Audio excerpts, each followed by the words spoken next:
फिर मैं बोलूंगा फिर एक बार, तो आप सब लोग बोलेंगे मोदी सरकार। अब की बार, अब की बार, अब की बार, फिर एक बार, फिर एक बार, फिर एक बार, आवेगो तो बोलो जोर से, आवेगो तो, आवेगो तो, आवेगो तो। अब हम इसलिए मोदी जी को वोट करें कि हमारी कई पीढ़ियां राम मंदिर के बारे में सुनते सुनते खत्म हो गई। हम सौभाग्यशाली हैं, हम इस धरती पे उस समय हैं जब हमारे यशस्वी प्रधानमंत्री ने राम मंदिर का निर्माण करके उनके भगवान अल्लाह राम को विराजमान कर दिया। ये हमारा सौभाग्य है, इसलिए हम वोट करें बीजेपी को। हम इसलिए वोट करें बीजेपी को कि 370 की धारा जब हमारे पार्टी के शीर्ष नेताओं ने भारतीय जनता पार्टी के स्थापना के समय कहा कि हमारा ये एजेंडा है, हटाएंगे 370, तो लोग मजाक का पात्र रखते थे। आज वो 370 हमारे देश प्रधानमंत्री जी ने और हमारे गृह मंत्री जी ने लोकसभा में ऐसे वो दो पन्नों को फाड़ के फेंका जैसे कोई छोटा बच्चा अपनी समस्या कोई प्रश्न सोल्व होने के बाद अपने स्लेट को फेंक देता है। इसलिए वोट करें दोस्तों। और झुंझुनू वालों को तो, जिले वालों को तो इसलिए वोट भी करना चाहिए कि यमुना का पानी आएगा आएगा आएगा आएगा के नाम पे आपने 5 बार वोट दे दिए और अब तो पानी आ गया, अब तो वोट देने चाहिए आपको। यमुना पीने का भी है और खेती का भी है। मोदी जी को वोट क्यों करें? एक लॉजिक और देता हूँ। हमारे गांव में कहावत है, जगह घर को मुख्य ठीक हुए भी घर में कोई डिस्टर्बेंस को नहीं आवे और भी घर में चौथुर्भा की तालब पढ़ाई को चले। इसका एग्जाम्पल देता हूँ, ये आपके साथ भी बीता होगा, सुना होगा। आप जानते हैं रशिया यूक्रेन लड़ाई चल रही थी, अभी चल रही है, तो हमारे देश के बहुत सारे बच्चे वहां पढ़ाई करने गए MBBS की। मेरी संस्था जुड़े काफी बच्चे वहां थे, हमारे से बहुत संपर्क किया हमने। हमारे यहाँ के संत नरेंद्र से कहा, स्वामी से कहा, सीकरवालों से मैंने कहा साहब को बताओ कोई इसका समाधान निकालो। अपने शेखावटी के बहुत बच्चे वहां MBBS कर रहे हैं, बच्चे बड़े परेशान हैं। तो सोच देखो कि गांव में 2 आदमी लड़े और तीसरे का कहना लड़ाई रोक दें तो 300 ताकतवर तो हुई सी रशिया यूक्रेन, मतलब सीना जोड़ा होता सब 56 इंच का कहानी मोदी जी है।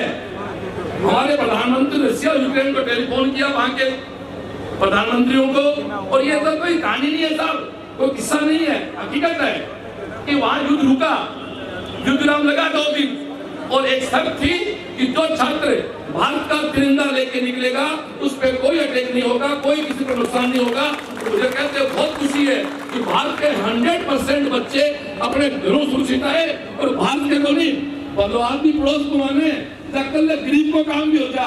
पाकिस्तान का छोरा भी तिरंगा झंडोरे चाला, फिर भी आपने कांड आ गया तो हमारे घर को ऐसे बहुत से एग्जाम्पल है। इसलिए हमें 19 अप्रैल को अधिकतम मतों का प्रयोग करना है। हमें 100% बूथ पर हमारे परिवार को पहुंचाना है। दोस्तों मान के चलो सीटें 400 आनी है, सीटें 25 आनी है। बात जीत की नहीं है, बात डिफरेंस की है। इसके पहले संतोष अहलावत और वीरेंद्र साहब जितने एक बार सभी उपस्थित जो हमारे बंधु बैठे हैं, बुजुर्ग बैठे हैं, उनके श्री चरणों में प्रणाम करता हूं। युवा साथियों आपको नमस्कार और अभिनंदन करता हूं, और माताएं बहनें बैठी हैं उनका अभिनंदन करते हुए मैं स्वागत करना चाहता हूं। हमारे लोकप्रिय प्रत्याशी शुभकर्ण जी चौधरी जी का स्वागत करता हूं, पूर्व सांसद नरेंद्र जी खीचड़ का स्वागत करता हूं, पूर्व सांसद संतोष जी का स्वागत करता हूं मैं हमारे विक्रम जी का, हमारे चौधरी साहब श्रवण जी का, और सभी जो जिला अध्यक्ष जी हैं, संयोजक जी हैं, और हमारे महामंत्री जी, सभी जो मंत्रस्थ अतिथि हैं उनका स्वागत करते हुए एक बार सभी लोगों का ध्यान कुछ चंद मिनटों के लिए मैं अपनी ओर आकर्षित करना चाहता हूं। सभी लोगों ने भारत माता का जयकारा लगाया, मैं भी आपकी उपस्थिति में एक बार भारत माता के जयकारों का उद्घोष करूंगा, लेकिन सभी लोग पूरी शक्ति से, पूरी ईमानदारी से और पूरी ऊर्जा के साथ एक बार भारत माता का जयकारा लगाएं। और लगे कि पूरे झुंझुनू जिले के अंदर आज भारतीय जनता पार्टी के प्रत्याशी ने एक सभा की है और भारतीय जनता पार्टी ने प्रत्याशी ने एक नामांकन रैली की है। पूरा जिला देखे और पूरा राजस्थान देखे, एक बार दोनों हाथ खड़ा करके, दोनों मुट्ठी बंद करके भारत माता का उद्घोष करेंगे और जो सच्चे भारत माता के सबूत है वो निश्चित रूप से दोनों हाथ उठा के भारत माता का उद्घोष करेंगे। बोलिए भारत माता की। बहुत बहुत धन्यवाद। मैं आग्रह करना चाहता हूं, मुझसे पूर्व वक्ताओं ने आपको सारी बातें बता दी हैं। निश्चित रूप से आप लोगों को विश्लेषण करना है, इस बार चुनाव का विश्लेषण करना है। हमने पूर्व में 2 बार हमारे सांसद के रूप में लोकसभा में भेजे थे, नरेंद्र जी खीचड़ की रूप में और हमारे संतोष जी के रूप में। निश्चित रूप से मैं कहना चाहता हूँ, विश्वास दिलाना चाहता हूँ, खेतड़ी के उपखंड की तरफ से विश्वास दिलाना चाहता हूँ और पूरे झुंझुनू के जनमानस की रूप से विश्वास दिलाना चाहता हूँ। इस बार जो 25 कमल की माला राजस्थान से जाएगी, जो नरेंद्र मोदी जी के गले में डलेगी, निश्चित रूप से झुंझुनू की भी 4 लाख से जीत कर हमारे कमल के रूप में एक माला होगी वहां पर। यह आप लोगों को विश्वास दिलाने के लिए आए। आंकड़ों में विश्वास करना और भाषणबाजी करना मैं विश्वास के साथ कह सकता हूँ, ये मेरी फितरत में नहीं है, लेकिन खेतड़ी का जनसेवक होने के नाते आपको विश्वास दिला सकता हूँ, क्योंकि करना तो जनता को और आम लोगों को करना एक व्यक्ति कोई नहीं कर सकता। और मैं के नाम पे छोड़िए, मैं ये कर दूंगा, मैं वो कर दूंगा, कोई नहीं कर सकता, क्योंकि सबसे बड़ी होती है जनता और जो हमारे सामने बैठी और पूरे जिले में फैली हुई है।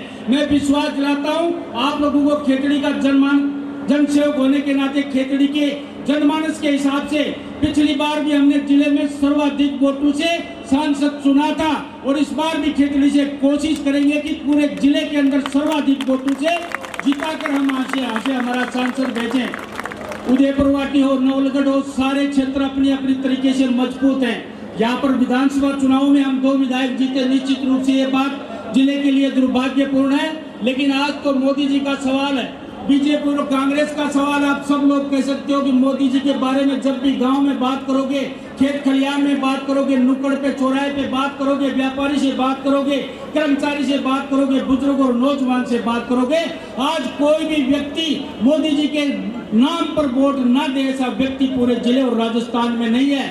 इस बात को लेकर हमको चलना है। ये देश भी यही था, ये प्रदेश भी यही था, ये मौसम भी यही थे, ये जात समुदाय धर्म और यही थे, लेकिन आज 10 साल के अंदर मोदी जी ने इस देश का जो कायाकल्प किया है, निश्चित रूप से दुनिया में विश्व गुरु बनने से कोई नहीं रोक सकता इस देश को।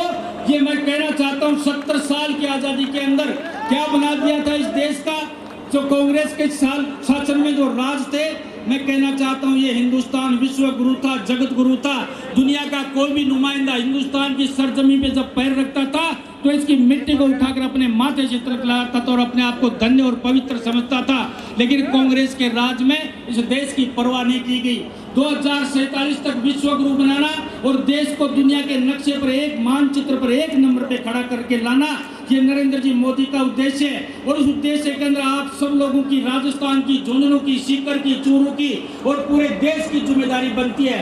हर बुजुर्ग और नौजवान की जिम्मेदारी बनती है कि इस देश में जो विकसित देश का सपना मोदी जी ने लिया है, हम अपनी आहुति वोट के रूप में डालें। जातिवाद, धर्मवाद, संप्रदायवाद ये चलता रहता है, लेकिन देश के विकास की जब जहाँ बात आती है और देश के भविष्य की जो बात आती है, जो देश का भविष्य आज सुरक्षित हाथों में, निश्चित रूप से मैं कहना चाहता हूँ, आप लोगों से आग्रह करना चाहता हूँ, वोट का विश्लेषण करके देखिए। एक तरफ कांग्रेस का नेतृत्व राहुल गांधी के हाथ में दे रखा है और एक तरफ हमने नरेंद्र जी मोदी के हाथ में देख रखा है। थोड़ा तुलना तो करके देखिए, कहाँ जमीन, कहाँ आसमान, कहाँ राजा भोज, कहाँ गंगू तेली, कहाँ मूंछ का बाल, कहाँ पूंछ का बाल। मैं तो कभी कल्पना तो करके देखिए आप लोग किसको वोट दे रहे हैं। मैं आपको आग्रह करना चाहता हूँ, इस देश का मान और सम्मान बढ़ाना चाहते हो और दुनिया के मानचित्र पर, विश्व के पटल पर अगर 1 नंबर पे खड़ा करना चाहते हो तो आज जरूरत है इस देश को नरेंद्र मोदी जी के साथ चलने की, भारतीय जनता पार्टी के साथ चलने की। एक बार तैयार हो जाइए, पूरे जिले की तरफ से तीसरी बार हैट्रिक लगाने के लिए भारतीय जनता पार्टी का नुमाइंदा लोकसभा में जाएगा और भारतीय जनता पार्टी का प्रतिनिधित्व करेगा। ये हम विश्वास दिला सकते हैं। कहने के लिए बहुत बातें, लेकिन इतने बड़े मंच पर जितने बड़े बड़े नेता आने वाले हैं, मैं तो एक छोटा सा और अपना सा कार्यकर्ता हूँ। आप लोगों ने विधानसभा में भेजा है, विधानसभा में मैं अपनी हैसियत के हिसाब से अपने क्षेत्र की आवाज उठाना चाहते हैं। लेकिन मैं कहना चाहता हूं, मैंने संतोष जी से भी कहा था, नरेंद्र जी खीचड़ से भी कहा था और आज हमारे प्रत्याशी चौधरी सुखकर्ण जी से भी कहना चाहता हूं, जो हिंदुस्तान कॉपर लिमिटेड का इतना बड़ा कारखाना है, जिसको कभी पूरे शेखावाटी की लाइफ लाइन कहा जाता था, उसको जिंदा करना हमारा फर्ज बनता है, कर्म बनता है, धर्म बनता है। अपने तन मन वचन और कर्म से हम लोग ये बात कहते हैं। हिंदुस्तान कॉपर लिमिटेड जो पूरी शेखावाटी की लाइफ लाइन थी, जहां पर 12,000 कर्मचारी होते थे, 12,000 के पीछे कम से कम 60 और 70,000 लोग पेट भरते थे। ऐसे कार्यक्रम को और ऐसे कारखाने को पुनर्जीवित करना चौधरी सुखकर्ण जी आपका काम है, हम आपके साथ हैं, क्योंकि हमारे जिले का सवाल है। मेरी बात कही गई यमुना के जल की, आज तक यमुना के जल पर कितने चुनाव लड़े गए, कितने चुनाव जीते गए, और मैं निवेदन करना चाहता हूं, हमने वादा भी नहीं किया था, लेकिन भारतीय जनता पार्टी की सरकार बनी, हमें नुमाइंदगी मिली और भजन लाल जी मुख्यमंत्री बने। मात्र 70 दिन के अंदर इस शेखावाटी को यमुना का जल लाकर जो इतिहास कायम किया है, किसी पार्टी के बस की नहीं है। हरियाणा और राजस्थान की गवर्नमेंट में जो एमओयू हुआ, हमारे गजेंद्र शेखावत जी के नेतृत्व में जो एमओयू हुआ, निश्चित रूप से आपको पीने के पानी का जल मिलेगा और सिंचाई के लिए आपको भी जल मिलेगा। ऐसे जो कार्य होते हैं, मैं समझता हूँ कोई भी पार्टी विकास के कार्य में नजर नहीं रखती है। जातिवाद धर्मवाद में चुनाव लड़ने का जमाना चला गया। नौजवान साथियों, आपसे आगाह करना चाहता हूँ, विकास के साथ चलिए, देश की तरक्की के साथ चलिए। इतना निवेदन करना चाहता हूँ खेतड़ी की तरफ से। मैं खेतड़ी का जनसेवक होने के नाते आपको आश्वस्त दिलाता हूँ कि ज्यादा से ज्यादा मित्रों से आपको जिताकर लोकसभा में भेजेंगे, निश्चित रूप से इसी वादे के साथ। यही कहना चाहता हूँ कि पीर हो गई है पर्वत सी, अब ये पिघलनी चाहिए, हिमालय से फिर कोई गंगा निकलनी चाहिए। जो आग मेरे दिल में है, हर दिल में जलनी चाहिए।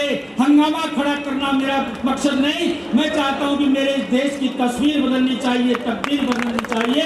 इसी आशा विश्वास के साथ, कम कहिए हुए को ज्यादा समझना, मैं अपना कथन समाप्त करके अपनी वाणी को विराम देता हूँ। सबको राम राम, बहुत बहुत धन्यवाद। बहुत बहुत धन्यवाद। माता की तेजो जी महाराज की और रानी सती दादी की। आज बहुत दिनों के बाद पहली एक शुभ घड़ी आई है। परसों पहले नवलगढ़ को एक सांसद मिले थे, पर आज इस उम्मीद से मैं कहना चाहूंगा इस मंच पे विराजमान सुखकर्ण जी चौधरी को, इस झुंझुनू जिले की जनता की ओर से, कि नवलगढ़ को अब दूसरा सांसद मिलने जा रहा है। पर मैं आपको इतना कहना चाहूंगा, कोई भाषण देने नहीं आया हूं। मैं आज सभी एक एक कार्यकर्ता से, पूरे लोकसभा क्षेत्र से, 8 विधानसभा से पधारे हुए एक एक नौजवान से कहना चाहूंगा, 19 तारीख तक जब तक मतदान न हो जाए, हर एक बूथ की जिम्मेदारी से काम करना। 4 के 8 कोई ठिकाना नहीं रहेगा सुखकर्ण जी चौधरी कितने मतों से जीतेंगे। और मैं मेरे नवलगढ़ की कहना चाहता हूं, और नवलगढ़ का एक एक कार्यकर्ता डटकर सीना तान करके भारतीय जनता पार्टी के लिए खड़ा है, जैसे बॉर्डर की सीमा पे खड़ा रहता है। मैं कहना चाहूंगा, पिछली बार से भी ज्यादा 70,000 बार नवलगढ़ से यदि लीड नहीं दिलाई, तो मैं आप सबके सामने वादा करके जा रहा हूं, कभी मन से भाषण देकर ये वादा नहीं करूंगा, और जो कहता हूं वो करता हूं। आदरणीय सुखकर्ण जी चौधरी हमारे प्रत्याशी लोकसभा क्षेत्र झुंझुनू, आप तो नवलगढ़ में कब आएंगे? हमारे यहाँ मीटिंगें बहुत पहले चालू हो चुकी है। कोई कहते होंगे इस बात को लेकर के कि टिकट लेट हो गई, ये हम सब की भूल है। भारतीय जनता पार्टी का प्रचार राजस्थान में जो सरकार बनी और विकसित भारत संकल्प यात्रा के माध्यम से मोदी जी का प्रचार लोकसभा चुनाव का ही था। भूल जाना इस बात को। घर घर को पता है कि केंद्र की योजना का क्या लाभ मिला, और आने वाले टाइम में यदि केंद्र में सरकार मोदी जी की होगी, तो फिर से जितनी भी हमारी केंद्र की योजना है उनका और क्या लाभ मिलेगा, ये आपको घर घर तक पहुंचाना है। आपने मुझे इतना समय दिया, आप सब लोगों को फिर से मैं यही कहना चाहूंगा हाथ जोड़ करके कि चुनाव जीतने के लिए घर घर हो जाना, किसी भी प्रकार की कोई अफवाह में आने की आवश्यकता नहीं है। इतना ही कहकर मैं मेरी वाणी को विराम देता हूं और आप सबको प्रणाम कर मेरा स्थान ग्रहण करता हूं। जय हिंद, जय भारत, राम राम साहब।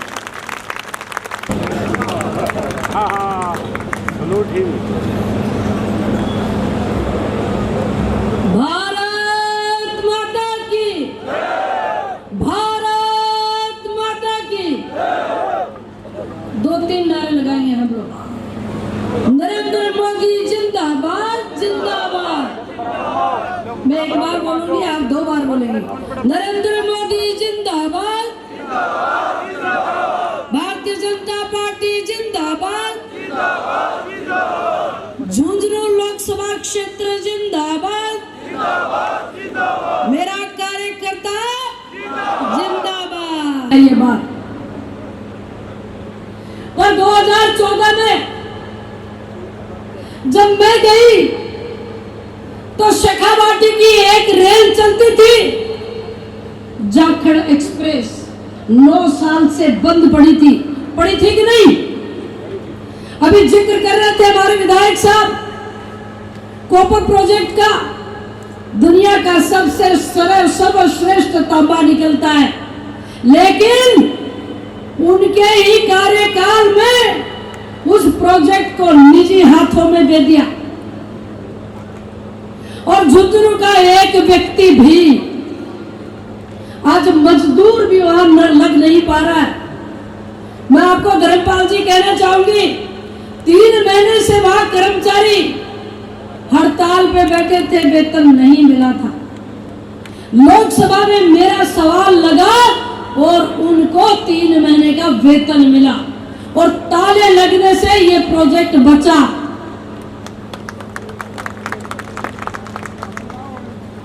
एक बात बचपन से हम सुनते आ रहे थे, नहर को पानी। मैं आपको याद दिलाना चाहती हूँ, मेरी विधानसभा सूरजगढ़ के अंतिम छोर का एक गांव, किसी को चलना हो, देखना हो तो मेरी गाड़ी में बैठे मेरे साथ चले चुडीना, और वहां पे न जाने कौन से सन में पत्थर लगा हुआ है, शिलान्यास हो गया था नहर का, यमुना के पानी का। कितने साल पहले हर बार चुनाव आता था, नहर को पानी लगाऊंगा, इस बात पे आप वोट डालते आ रहे थे। 14 में मैंने ये लड़ाई प्रारंभ की और मेरे बाद सांसद महोदय बैठे हैं, ये भी लगातार लड़ते रहे उस बात के लिए। मैं धन्यवाद देना चाहती हूँ हाल ही में बनी राजस्थान की सरकार के मुख्यमंत्री आदरणीय भजन लाल जी को 100 दिन की कार्य योजना में यमुना के पानी का सवाल सुलझाने को भी रखा था। आदरणीय गजेंद्र सिंह जी और सबने, हमारे सीपी जोशी जी, सबने मिलकर ये बात सिरे चढ़ाई है, एमओयू हो गया दोस्तों। अब इनका एक मुद्दा तो खत्म हो गया, पानी वाला। मैंने तो कभी बिल्ली मंगल गाते देखा नहीं।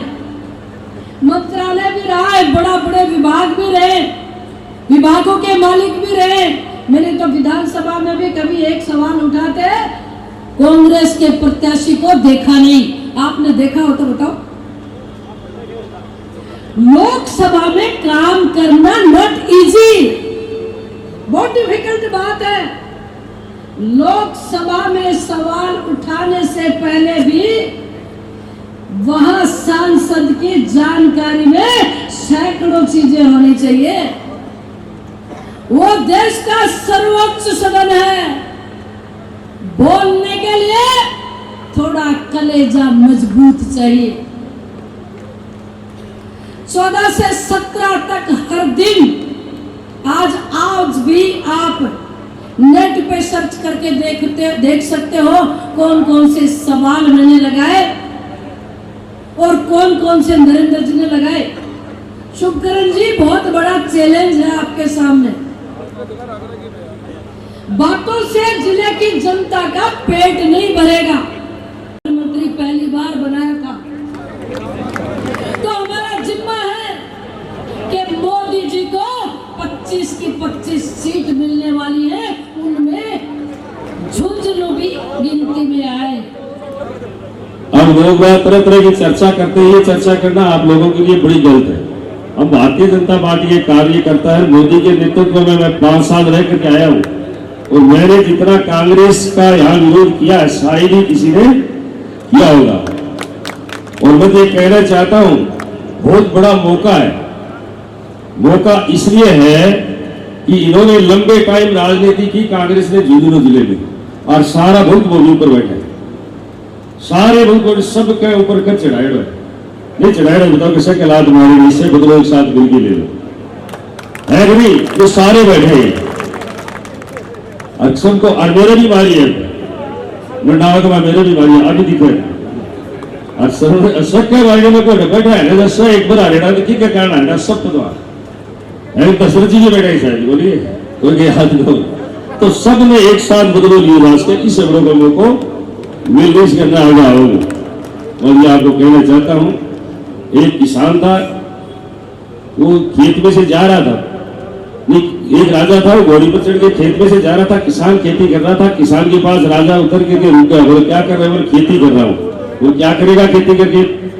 वो 4 पैसे रुपए कमाता है। बोले कितने कमा लेते? बोले 4 रुपए। पहले कहावत होती थी, बुढ़े बुजुर्ग कहते थे 4 रुपए के लिए, क्या किस्सा था पता नहीं, 4 रुपए के लिए। बोले 4 रुपए कमा के क्या करेगा? बोलो एक कर्ज उतारो, एक को कर्ज चढ़ाऊंगा, एक खाऊंगा और एक में फेंक दूंगा। बोलो मतलब बोल समझो। बोलो एक कर्ज उतारने का मतलब तो है, मेरा बाप माँ बाप ने पालो, तो बड़ो बड़ो पर मेरे पर कर्ज चढ़ाए हो, तो वो कर्ज उतार लो। दूसरा कर्जों में मेरा ने बेटा पाला पड़ा बाप चढ़ाऊ, और एक में मैं खाना मारेगा, मैं बैठ के 10 शादी कर लिया, गड़ो खरीद लिया, अब वो बच्चा अगर फेंक दूंगा मतलब दान में दे दूं। तो भैया पार्टी ने प्रधान से लेकर सांसद तक कर चढ़ाया, नहीं चढ़ाया तो बता दो। कभी हमने सोचा नहीं कि हम सांसद बन जाएंगे, विधायक बन जाएंगे, है कि नहीं? आज अमेरिका के अंदर मोदी जी ने जब मुख्यमंत्री अभिजो को नहीं देवा, आज अमेरिका को राष्ट्रपति छातों लेकर मोदी जी को स्वागत करने वास्ते खड़े हुए हैं। G20 का लोग, 20 शक्तिशाली देशों का लोग हिंदुस्तान में आकर एक बात कही, मोदी जी आप इस दुनिया की शांति के लिए आगे बढ़ो। मोदी जी कहा कि मेरी बात न मानो तो वासुदेव कुटुंबकम की बात न मानो, पूरी दुनिया ने परिवार मानो। संकल्प पारित हुए, पूरी दुनिया एक परिवार है, मोदी मारो नेता है। पूरी दुनिया के अंदर सबसे ज्यादा लोग कितना पसंद करे, एक सर्वे हो, मॉर्निंग कंसल्ट एक कंपनी अभी वो सर्वे हो, 178 लोग बोलिया, अरब देश हो, चाहे अमेरिका हो, चाहे इंग्लैंड हो, चाहे ब्रिटेन हो, चाहे ऑस्ट्रेलिया हो, बड़ेगा लोग कहो 178 लोग दुनिया में सारों बड़ो नेता मोदी है, मोदी है, मोदी है। और वो सर्जिकल स्ट्राइक और विंगबाग में आपके पड़ोस में चूरू में मोदी जी आकर के देश नहीं झुकने दूंगा, ये देश नहीं रुकने दूंगा। 56 इंची सीना वाला मोदी जी का चुनाव में निमित्त मात्र, कई तरह की बातें लोग चला रहे हैं, कई स्वार्थी लोग छोटी बात को पतंगड़ बनाने की कोशिश कर रहे हैं। भाई आपस की चर्चा की छोटी मोटी बातें न लेकर, अगर आप बड़े उद्देश्य खो देवांगा तो जमानो अपने माफ नहीं करेगो। मिशन 25 पूरा करना है, अब की बार 400 पार पूरी करनी है। पूर्ण कल्पना करो 2024 तक हर गरीब के सर पर छत हो, हर घर में मीठो पानी हो, हर घर में उजाला हो, हर घर में इज्जत घर हो, हर महिला हर घर के अंदर गैस को कनेक्शन हो। कौन बात करो बेटा, सोचो गरीबी हटाओ, वोट पकाओ की बात चलती रहे। ये बात से भाइयों मैं अपने तो ही कहने वास्ते आया हूं का सरकार बा सरकार जी राम जी का मंदिर न स्थापित करे और सामने भी पप्पू की सरकार ये बात कही सनातन धर्म के लिए डीएमके के सागा साझेदार बनी है। सनातन धर्म डेंगू है, मलेरिया, राम जी को अपमान करने वाला लोग। मैं तो आपको पड़ोसी हूं, सब कुछ बदल सके है और पड़ोसी नहीं बदल सके, और पड़ोसी धर्म है एक दूसरा की सहायता करने वास्ते। भाई शुभकरण जी की 6 फुट 2 इंच का इंसान ने पुकार लिया, जिसकी छोटी गली में 5 आदमियों लेके 500 आदमियों तक कदे भी सभा करनी, कदे बात करनी, वह पद पकड़ना होगा। मोदी जी के लिए पद पकड़ाना, फिर जीत के जाओगा। आज के जा रहे हूँ, मेरा अनुभव हूँ। सब लोग आप लोग हमारी शेखावाटी को शुभकरण चौधरी गौरव बनेगो। आज सप्ताह का साथ बहुत बहुत शुक्रिया। नरेंद्र जी भी कह रहे थे पार्टी के कार्यकर्ता मिलकर सब काम करेंगे। मैं नरेंद्र जी आपसे और संतोष जी से एक बात कहना चाहता हूँ। वो मोदी जी हैं, उनके पास एक एक की कुंडली है। संतोष जी सबसे पहले प्रधानमंत्री, इसलिए एमपी में अपने से पहले बन गई।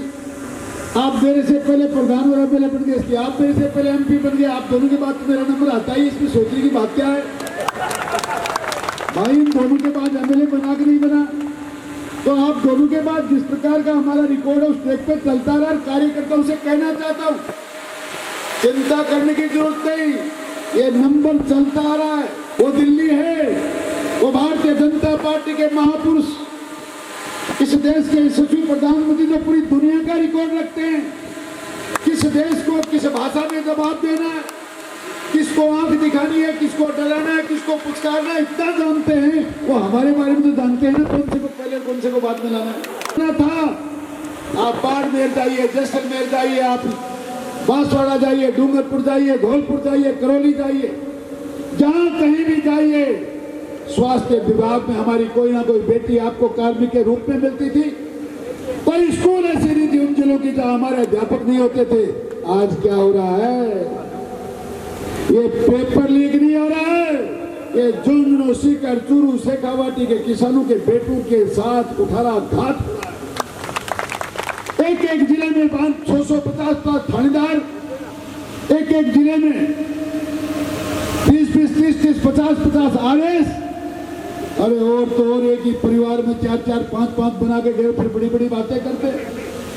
झुंझुनू जिले के नौजवानों को आह्वान करना चाहता हूं, चाहते हो कि न्याय मिले और फिर वापस एक एक जिले में आपका एम्प्लॉयमेंट आपको मिल जाए, किसान का बेटा एक एक जगह कर्मचारी अधिकारी के रूप में मिले, तो रास्ता मात्र एक बचता है। पेपर लीक का सौदा तो हमारी सरकार ने बंद कर दिया। भारतीय जनता पार्टी के कमल का फूल खिलाकर उन पेपर लीक को बंद करने की गारंटी आप है, तो मोहर लगा कर दे सकते हैं। 19 तारीख को दबने वाले आपके बटन इस बात की गारंटी देंगे कि राजस्थान में दोबारा कभी पेपर लीक होगा नहीं। बचपन से सुनते आ रहे, नहर का पानी आएगा, नहर का पानी आएगा। 30-30 साल लगातार वोट हमने और हमारे बुजुर्गों ने दे दिए, पानी नहर का तो आया नहीं, आंखों में आंसू जरूर आ गए। ऐ देवियों सज्जनों, आपसे मात्र इतना निवेदन करता हूं, आप एक बार आने वाली 19 तारीख को माननीय मोदी जी पे भरोसा करके, उनकी गारंटी का भरोसा करके, इस कमल के फूल को प्रत्याशी मानते हुए आशीर्वाद आप दीजिए। एक कमल के फूल का बटन जो आप दबाएंगे, ये राजस्थान हिंदुस्तान की सबसे बड़ी पंचायत में ऐसा तहलका मचाएगा। लोग कहेंगे झुंझुनू जिले से कोई किसान का बेटा चुनकर आया है, तो रात दिन लगाकर आपकी आवाज बुलंद करता है। आप लोग उदयपुर वाले में हाथ तो बहुत उठाए, पर अब आपकी कौन कौन सी बात को माने, अब कुछ करके दिखाओ। 400 से सल्टाया था, इसलिए लगातार 400 की बात हो रही है। अब ये 4 लाख वाले आंकड़े को पार करोगे तब कोई बात बनेगी। और आप लोगों की बात को पूरा करने के लिए एक कवि ने 2 लाइनें लिखी हैं। एक पक्षी ने समुद्र के किनारे बैठा बैठा आकाश की तरफ देख रहा था। जैसे आप लोग कह रहे हो ना 4 लाख से जीतेंगे और 5 लाख से जीतेंगे, जीता जाता कैसे है? तो कवि ने कहा है, परिंदे तू यूं जमीन पर बैठकर आसमान को देखता है। परिंदे देख तू यूं ही क्यों जमीन पर बैठकर आसमान को देखता है, पंखों को फैला, ये जमाना सिर्फ उड़ान देखता है। लहरों की तो फितरत है शोर मचाने की, लहरों की तो फितरत है शोर मचाने की, मंजिल उसको मिलती है जो आंखों से तूफान देखता है।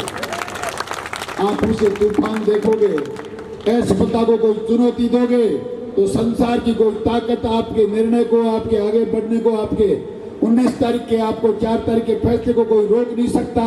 और भैया घर ही बैठ के करोगे तो जो उदयपुरवाड़ी में पिछले दिन हुआ वो फिर हो जाएगा। अब जिस 200 करोड़ के साथ आप लोग आज यहाँ अपना जज्बा साबित कर रहे हैं और जैसा विश्वास दिला रहे हैं, मैं जितने 8 लोग इस लोकसभा में हैं उनके ऊपर इतना भरोसा कर सकता हूँ, एक एक व्यक्ति जनता के बीच में रहने वाला निर्णय हो सकता है।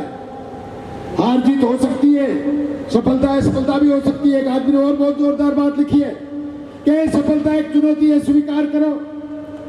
सफलता एक चुनौती है, स्वीकार करो। कहाँ रह गई कमी देखो, सोचो सुधार करो।